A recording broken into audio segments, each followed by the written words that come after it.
مرحبا بكم متابعينا الأعزاء حيثما كنتم إلى إطلالة جديدة سنتوقف فيها مع رمز فني يمني كبير.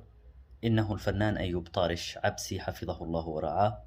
وسنتوقف مع جانب آخر مشرق في حياته الفنية، وربما لم يتوقف الكثير من الذين تحدثوا أو كتبوا عنه حول هذه الجزئية. هناك جوانب إبداعية كثيرة في حياة مطربينا وشعرائنا وفنانينا لم يتم التوقف عندها ولم يتم تناولها، سواء من قبل الذين يقدمون البرامج أو الذين يحاورون هؤلاء المطربين، لأن من يقومون بهذه الحوارات في الغالب مع هذه الشخصيات يجهلون الكثير من تفاصيل المشهد الفني والكثير من تفاصيل حتى الشخصية التي يقومون بمقابلتها. يكتفي المذيعون بأسئلة عادية لا تعدو على كونها أسئلة ممكن طرحها على أي ضيف في البرنامج، لا يميزون هذا الضيف بأسئلة تتناول إبداعه بشكل خاص. ما الذي تميز به هذا الفنان؟ ما الجديد الذي أضافه؟ تجربته اللحنية كيف تفتقت وكيف تبلورت؟ مدى استفادته من التراث، الآلات الموسيقية التي عزف عليها، طريقة تعلمه. كل هذه تفاصيل من شأنها أن تفيد المتلقي. في الإطلالة القصيرة سأتوقف فقط مع جزئية بسيطة ربما تكون في حياة الفنان الكبير الأستاذ أيوب طارش عبسي، ولكنها جزئية مهمة. عزف الفنان أيوب طارش عبسي لآلة الكمنجة، هذه الآلة البديعة والساحرة ذات الصوت الشجي الذي يطرب السامع. عزف عليها نعم الفنان أيوب طارش عبسي مجموعة من أغانيه الرائعة، ومن خلال مقابلة أجريتها معه في صنعاء. فما هي الأغاني التي عزفها، وكيف تعلم آلة الكمان، وكيف ضبط وزن هذه الآلة، وما هي الأغنيات التي عزفها؟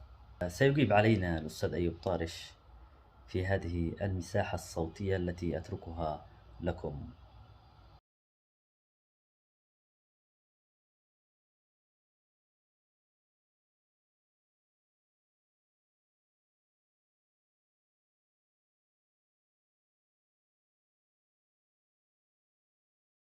النماذج الغنائية التي أبدعها أيوب طارش عبسي على آلتي العود والكمان.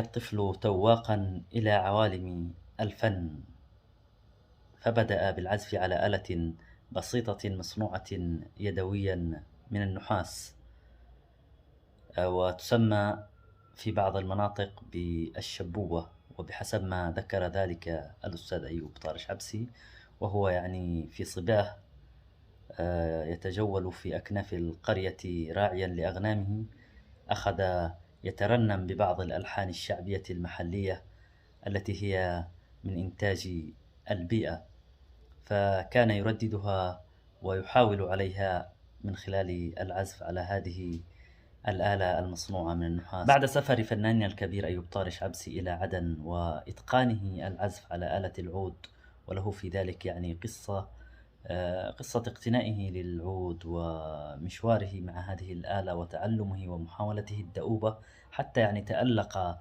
كثيرا وتميز في العزف على هذه الآلة، وانسجم صوته انسجاما تاما مع ما تجود به أنامله من نغمات.